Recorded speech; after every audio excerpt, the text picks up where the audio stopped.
Assalamualaikum warahmatullahi wabarakatuh. Selamat datang kembali di mata kuliah evaluasi pembelajaran. Setelah Anda melakukan atau membuat sebuah tes untuk menjaring pengetahuan siswa, kemudian dari tes yang Anda berikan tersebut, Anda nanti akan mendapatkan hasil atau nilai dari siswa tersebut. Nah, pada pertemuan kali ini kita akan membahas bagaimana setelah hasil dari tes tersebut kita dapatkan, bagaimana cara mengolah, kemudian menginterpretasikan skor dari hasil tes yang telah kita berikan. Jadi apakah nanti hasil dari tes tersebut siswanya akan mendapatkan nilai yang bagus, baik, atau cukup. Kita bahas di pertemuan sekarang. Dalam menginterpretasikan skor hasil tes, ada dua teknik yang biasa digunakan. Yang pertama yaitu adalah penilaian acuan norma atau disingkat PAN. Kemudian yang satu lagi adalah penilaian acuan patokan. Untuk yang kedua, penilaian acuan patokan, di mana nilai siswa ditentukan berdasarkan patokan-patokan yang sudah ada. Jadi ada acuan patokan tertentu untuk menentukan nilai siswa. Misalnya seperti yang kita terapkan di kampus, Anda ketika ingin mendapatkan nilai A, maka nilai berdasarkan ujian dan tugas Anda itu totalnya minimal adalah 85. Sehingga 85 ke atas Anda baru bisa mendapatkan nilai A. Kemudian apabila kurang dari 85, maka Anda akan mendapatkan nilai B, kemudian yang di bawahnya. Untuk penilaian berdasarkan acuan norma atau PAN, ini biasanya menggunakan norma-norma tertentu, jadi ada aturan tambahannya.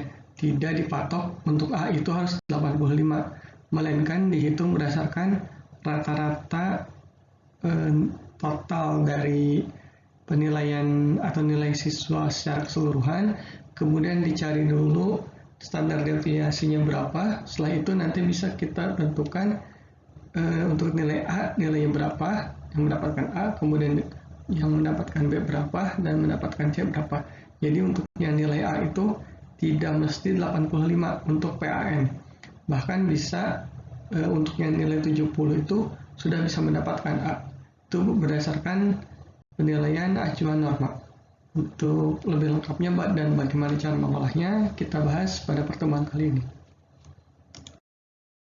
Penilaian acuan norma atau PAN dikembangkan atas dasar konsep pemberian nilai yang berorientasi kepada norma, yaitu berdasarkan patokan prestasi yang diperoleh dari suatu kelompok tertentu. Jadi bukan berdasarkan patokan yang ditentukan oleh aturan dari sekolah ataupun aturan dari kampus.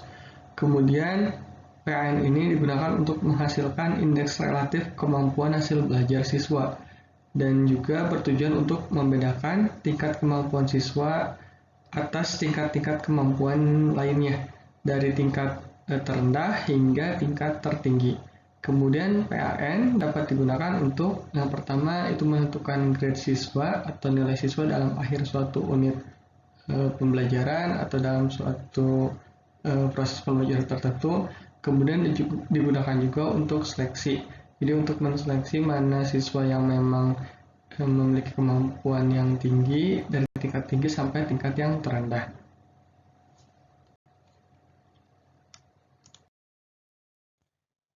Teknik penskoran nilai atau pengolahan nilai dengan menggunakan PAN dan PAP itu memiliki keunggulan dan kelemahan masing-masing.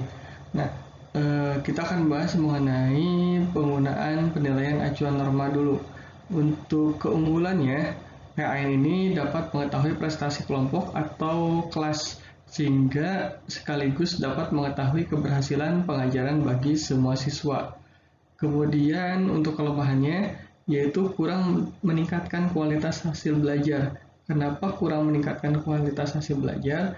Karena untuk PAN ini, acuan yang digunakan adalah prestasi atau hasil belajar dari kelompok tersebut. Jadi diambil nilai rata-rata yang kemudian nanti dihitung dengan cara tertentu, barulah dapat menentukan mana nilai yang mendapatkan grade A, B, C, dan seterusnya. Sehingga tidak ada patokan khusus, jadi tidak ada patokan yang benar-benar tetap untuk menentukan mana nilai A, mana nilai B. Sehingga ketika di dalam suatu kelas tersebut nilai tertingginya adalah 60, maka nilai 60 tersebut otomatis langsung mendapatkan nilai tertinggi dan bisa mendapatkan grade A. Kemudian untuk grade B dan grade C-nya itu nanti bisa dihitung berdasarkan standar deviasi. Kalau untuk menggunakan patokan, sudah pasti yang 60 itu tidak akan mendapatkan nilai atau grade A. Karena nilai 60 sangat kurang dari patokan yang ditentukan. Kemudian kelemahan dari PAN juga yaitu kurangnya menggambarkan tercapainya tujuan instruksional. Jadi kurang menggambarkan tercapainya tujuan instruksional atau tujuan pembelajaran. Kenapa? Karena yang dilihat itu atau penentuan nilai ABC-nya berdasarkan rata-rata kelas, rata-ratanya berapa, kemudian dihitung standar deviasi seperti yang dijelaskan tadi. Sehingga ketika nilainya hanya 60 saja, ya sudah itu mendapatkan nilai tertinggi.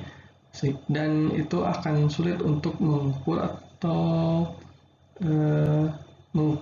akan sangat sulit untuk mengukur tercapainya tujuan pembelajaran yang sudah kita buat sebelumnya. Kemudian kriteria keberhasilan tidak tetap dan tidak pasti, bergantung pada rata-rata kelas. Nah, ini sudah pasti karena menggunakan acuan norma. Jadi yang dinilai atau yang menjadi acuannya adalah rata-rata kelasnya. Sehingga kriteria keberhasilan ini menjadi tidak pasti. Apakah kriteria keberhasilan itu dengan angka 70 atau 60 saja sudah dianggap berhasil? Nah, itu akan sangat sulit sekali. Jadi pada satu waktu nilai tertingginya adalah 70. Kemudian pada waktu berikutnya lagi ternyata didapatkan nilai tertinggi itu adalah 60. Dan rata-rata kelasnya ya pastinya lebih rendah dari 60. Dan itu akan sulit untuk menentukan kepastian keberhasilan dari tujuan pembelajaran yang kita buat. Kemudian kelemahan yang lain pada PAN ini adalah tidak dapat digunakan untuk menarik generalisasi prestasi siswa. Nah, ini tentu saja karena adanya ketidakpastian dalam menentukan keberhasilan tujuan instruksional yang kita buat, di mana nilai-nilainya itu berubah-ubah, capaian siswanya itu berubah-ubah dari satu waktu ke waktu yang lain, sehingga ketika terdapat perbedaan pencapaian dalam nilainya, sehingga akan sulit untuk menarik generalisasi, akan sangat sulit untuk menarik generalisasinya atau sangat sulit untuk mengambil sebuah kesimpulan dalam menentukan prestasi belajar siswa.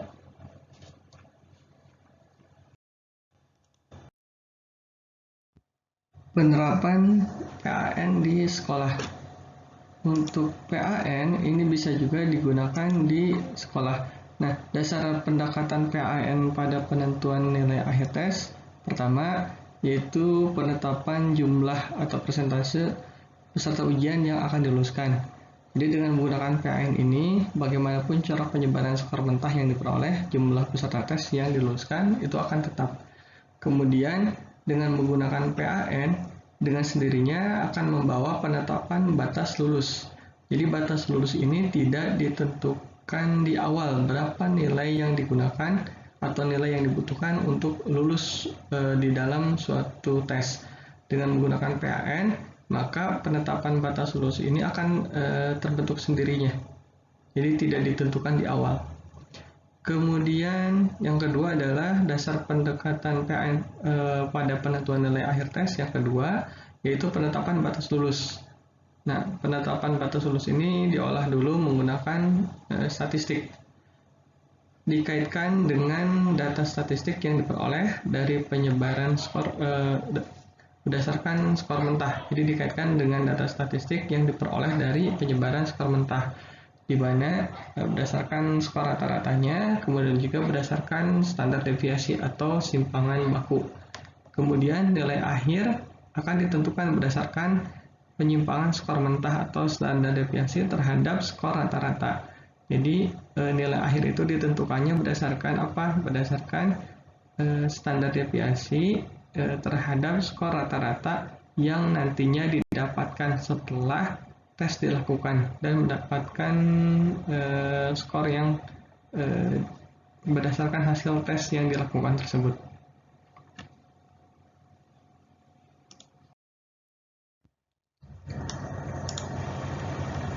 Sekarang kita akan belajar bagaimana mengolah skor dengan menggunakan tipe PAN melalui prosedur statistik. Adapun langkah-langkah yang harus kita lakukan dan juga persiapan, pertama, sudah pasti itu kita harus tahu dulu skor mentah yang diperoleh berdasarkan hasil tes. Jadi kita buat tabulasinya dulu, tabulasi skor mentah yang diperoleh dari hasil pemberian skor pada lembar jawaban. Nanti skor yang beda ya antara nilai dengan skor. Kalau nilai itu sudah berdasarkan pengolahan, kalau skor itu adalah jawaban asli yang diperoleh siswa setelah mengerjakan tes. Biasanya berdasarkan jumlah jawaban benar yang diperoleh siswa.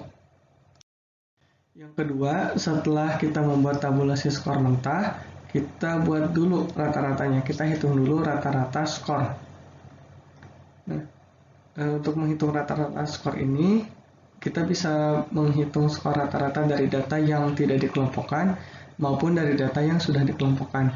Nah, untuk latihan, kita akan menggunakan keduanya. Tapi untuk yang pertama, kita akan menghitung skor rata-rata dari data yang belum dikelompokkan. Kemudian yang ketiga adalah kita hitung simpangan bakunya atau standar deviasi dari data yang dikelompokkan dan juga data yang belum dikelompokkan. Nah, kita akan menghitung dulu dari data yang belum dikelompokkan. Nah, setelah menghitung simpangan baku dan didapatkan simpangan bakunya berapa, nanti ada perhitungan sederhana untuk menentukan nilai akhir. Jadi penentuan nilai akhir ini berdasarkan rata-rata yang diperoleh, kemudian nanti akan dilihat hubungannya dengan standar deviasi.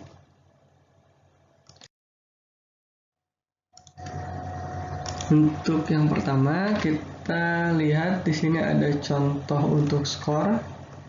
Nah, ini merupakan contoh skor yang tidak dikelompokkan, jadi datanya tidak dikelompokkan. Maksudnya tidak dikelompokkan itu bagaimana? Pengelompokan itu biasanya dengan menggunakan rentang. Jadi nilai rentang dari 50 sampai 55, kemudian rentang nilai dari 56 sampai 60, kemudian rentang nilai 60 sampai 65 dan seterusnya. Itu adalah data yang dikelompokkan. Untuk data yang tidak dikelompokkan ya seperti ini. Jadi per masing-masing atau per individunya. Contohnya mahasiswa A nilainya 75, kemudian mahasiswa B nilainya atau skornya 64.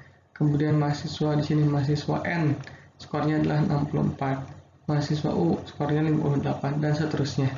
Nah, jadi untuk yang kita gunakan sebagai latihan, kita menggunakan ini dulu, tabulasi skor mentah. Jadi Anda bisa berdasarkan sampel yang sudah Anda dapatkan, Anda buat tabulasi seperti ini. Nah, tidak perlu diurutkan skornya dari tertinggi sampai terendah. Tapi kalau misalnya Anda ingin lebih rapi, boleh.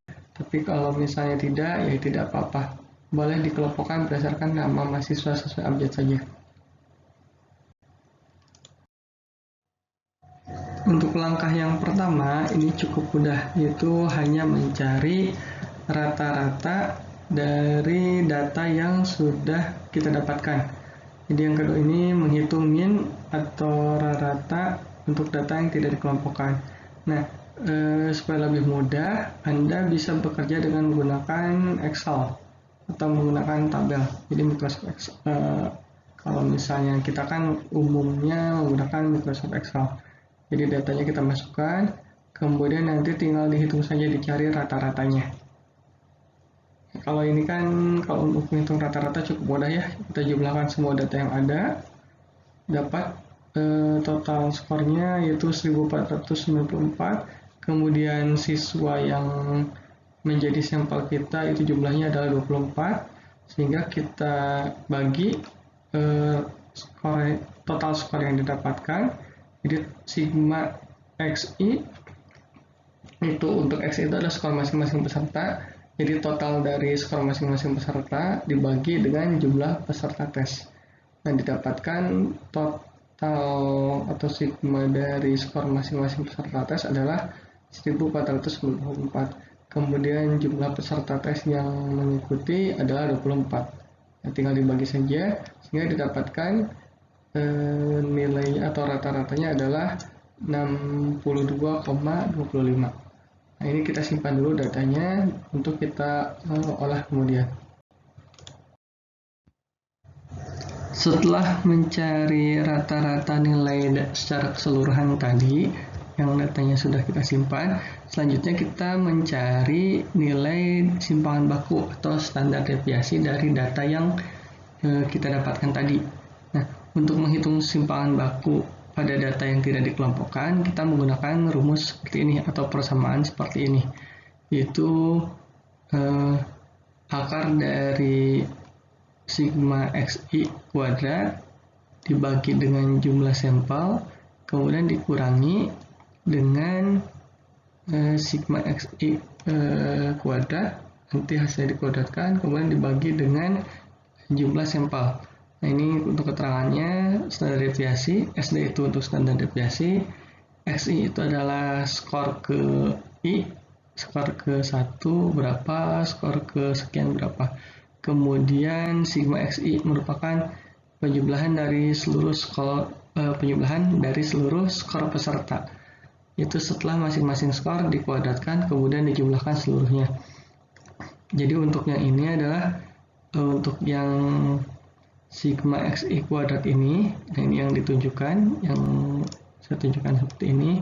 Pertama, nilai atau skor dari siswa yang kita dapatkan, dari sampel kita dapatkan, kita kuadratkan terlebih dahulu masing-masingnya. Jadi siswa A skornya berapa, kita kuadratkan. Siswa B skornya berapa, kita kuadratkan. Setelah dikuadratkan semua, dilihat jumlahnya berapa. Nah, ini baru datanya masukkan di persamaan yang ini. Kalau untuk yang satu lagi yang ada tanda kurung seperti ini, nah ini seperti yang tadi, hanya jumlahnya saja, sigma XI. Jadi sigma X atau total dari nilai yang belum dikuadratkan. Yang tadi berapa? 1494 itu. Kemudian nanti setelah itu kita hitung dan didapatkan hasilnya berapa. Kita lihat contohnya untuk perhitungannya dengan menggunakan data yang sudah kita dapatkan di slide berikutnya. Baik, kita lihat dengan menggunakan contoh supaya lebih jelas ya. Kita coba untuk menghitungnya menggunakan persamaan ini dengan menggunakan data yang tadi. Jadi datanya sama saja dengan yang di atas. Oke, kita lihat di sini. Pertama kan kalau untuk sigma XI Anda sudah tahu kan, itu adalah yang sebelah sini, yang kolom yang saya tunjuk. Nah, itu adalah sigma XI itu hanya jumlah dari seluruh skor yang didapatkan, baik dari mahasiswa A atau siswa A sampai ke sekian. Nah, totalnya kan kita punya 24 sampel, jadi ke 24 skor ini kita jumlahkan, didapatkanlah data sigma XI, yaitu 1494. Kemudian untuk yang satu lagi, nah ini khawatirnya bingung, sigma XI kuadrat itu seperti apa? Untuk sigma XI kuadrat itu artinya untuk X ini atau skor siswa kita kuadratkan terlebih dahulu. Nah, kita kuadratkan semuanya. Nah, kita lihat di kolom yang terakhir ini XI kuadrat, yaitu skor misalnya mahasiswa A dapat skor 75, kita kuadratkan. Berapa 75 dikuadratkan, didapatkan nilainya adalah 5625. Kemudian siswa berikutnya sama, misalnya skornya 67, dikuadratkan dapat berapa. Setelah dikuadratkan semua, barulah kita jumlahkan, hasilnya dapat berapa. Nah, ini adalah angka untuk dimasukkan ke persamaan yang ini, sigma XI kuadrat. Setelah kita dapatkan semuanya, semua data ini, kita masukkan angka-angkanya ke sini ke persamaan. Nah, ini kan sigma x kuadrat. Didapatkan angkanya adalah 93850. Kemudian dibagi 24 jumlah sampelnya ya. Kemudian yang satu lagi adalah sigma xi, yaitu 1494, tapi nanti dikuadratkan terlebih dahulu. Kemudian nah, untuk standar deviasi nanti hasilnya dicari akar kuadratnya. Nah, di sini kan setelah kita hitung didapatkan nilai 93850 dibagi 24 dikurangi 1494 dibagi 24, hasilnya nanti dikuadratkan. Didapatkan nilai sebagai berikut, kita lihat di bawahnya. Kemudian setelah didapatkan nilainya, didapatkan angkanya, nah kita lihat akar kuadratnya berapa. Jangan lupa untuk di akar kuadratkan. Dan didapatkan nilai atau angka seperti ini, 5,9460. Atau bisa kita bulatkan menjadi dua angka di belakang koma, itu menjadi 5,94. Nah, ini data yang sudah kita dapatkan. Nah, ini nanti disimpan dengan nilai rata-rata yang sudah kita dapatkan tadi ya. Selanjutnya kita akan menentukan grade dari setiap skor yang diperoleh. Kalau yang ini kan misalnya siswa atau mahasiswa G, skornya adalah 62. Nah, 62 ini termasuk ke dalam grade apa? Apakah dia A, B, C, D, atau E? Nah, untuk menentukannya, kita lihat hubungannya antara standar deviasi dengan rata-rata yang sudah kita dapatkan tadi.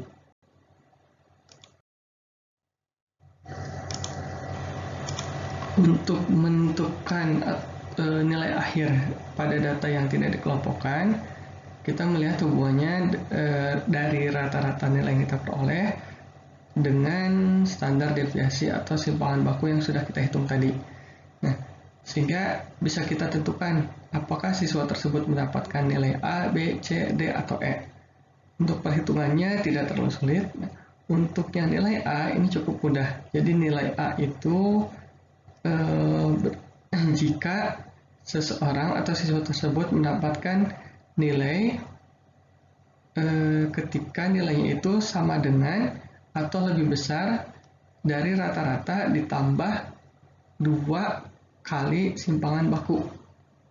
Jadi ketika nilai siswa itu misalnya 60 ini nanti ditambah dengan simpangan baku dikali 2. Jadi nilai rata-ratanya berapa, bukan 60 ya. Jadi nilai rata-ratanya berapa, kemudian ditambah 2 kali simpangan baku. Jika siswa hasilnya dapat berapa? Jika siswa tersebut mendapatkan nilai sama dengan yang sudah dihitung ini, berarti nilainya sudah bisa mencapai A grade-nya. Jika lebih, maka ya grade-nya juga sudah pasti A. Tapi jika kurang bagaimana? Jika kurang, nah kita lihat kurangnya berapa. Untuk nilai B itu didapatkan dari mana? B itu adalah rata-rata ditambah 1 simpangan baku. Jadi ketika nilainya itu adalah kurang dari yang A itu kan tadi rata-rata ditambah 2 kali simpangan baku. Jadi untuk B itu ketika nilai siswa tersebut adalah kurang dari rata-rata ditambah 2 simpangan baku, namun lebih dari rata-rata ditambah 1 kali simpangan baku, sehingga mendapatkan nilai B. Jadi nilai B itu merupakan nilai yang berada di bawah nilai A, di mana nilai A itu adalah rata-rata yang didapatkan ditambah 2 kali simpangan baku, kemudian lebih besar dan sama dengan dari nilai rata-rata ditambah 1 kali simpangan baku. Itu untuk nilai B. Kemudian untuk nilai C, nah nilai C juga hampir sama seperti penentuan nilai B. Itu jika nilai C itu didapatkan apabila nilai skor yang diperoleh oleh siswa berada kurang dari nilai B, kemudian lebih dari sama dengan rata-rata dikurangi 1 kali simpangan baku. Untuk nilai D, sama. Nilai D itu didapatkan jika skor yang diperoleh kurang dari nilai C, namun lebih dari sama dengan rata-rata dikurangi 2 kali simpangan baku. Kalau nilai E cukup mudah, yaitu kurang dari D. Nah, itu ke bawahnya pasti nilainya adalah E. Jika bingung, kita gunakan angka yang sesungguhnya berdasarkan contoh tadi. Kita lihat di slide berikutnya. Baik, kita gunakan nilai yang kita dapatkan dari data contoh di atas atau dari data yang sebelumnya. Kita tentukan dulu nilai A. Nilai A itu adalah jika nilai A didapatkan apabila skor siswa lebih dari sama dengan rata-rata ditambah 2 kali simpangan baku. Nah, simpangan baku yang kita dapatkan adalah 5,95. Kemudian rata-rata yang kita dapatkan tadi adalah 62,25. Jadi siswa itu bisa mendapatkan nilai A ketika nilai atau skor siswa tersebut lebih dari sama dengan hasil penjumlahan ini. Nah, simpangan bakunya berapa tadi? 5,95. Kemudian rata-ratanya yang didapatkan adalah 62,25. Kita tambahkan 62,25 ditambah 2 kali simpangan baku. Jadi 2 kali 5,95 terlebih dahulu mendapatkan berapa? Kemudian dijumlahkan dengan rata-rata kelas yaitu 62,25. Didapatkan nilainya yaitu 74,15. Kita bulatkan saja menjadi 74. Sehingga siswa yang mendapatkan skor lebih dari sama dengan 74, maka siswa tersebut berhak untuk mendapatkan nilai A atau mendapatkan grade A.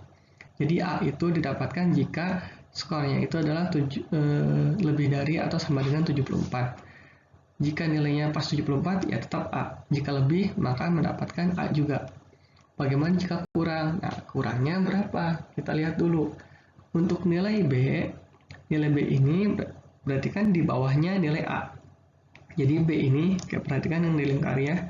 B ini didapatkan jika nilai atau skor siswa itu kurang dari nilai A. Nilai A itu berapa tadi? Di sini adalah 74. Jadi B itu, grade B itu adalah jika skornya kurang dari 74, namun lebih dari sama dengan rata-rata ditambah 1 kali simpangan baku.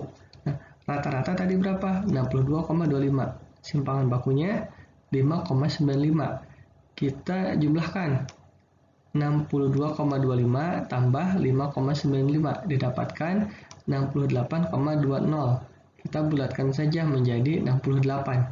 Sehingga nilai B itu, siswa yang berhak mendapat nilai B ketika skornya itu kurang dari 74 namun lebih dari sama dengan 68. Jadi ketika siswa itu mendapatkan skor 68, nah dia berhak untuk B. Jadi rentangnya adalah 68 sampai kurang dari 74. Jika 73,9 bagaimana? Kan kurang dari 74. Tetap dia mendapatkan nilai B. Ketika siswanya mendapatkan nilai 70, nah ini kan 70 itu berada di antara 68 sampai kurang dari 74.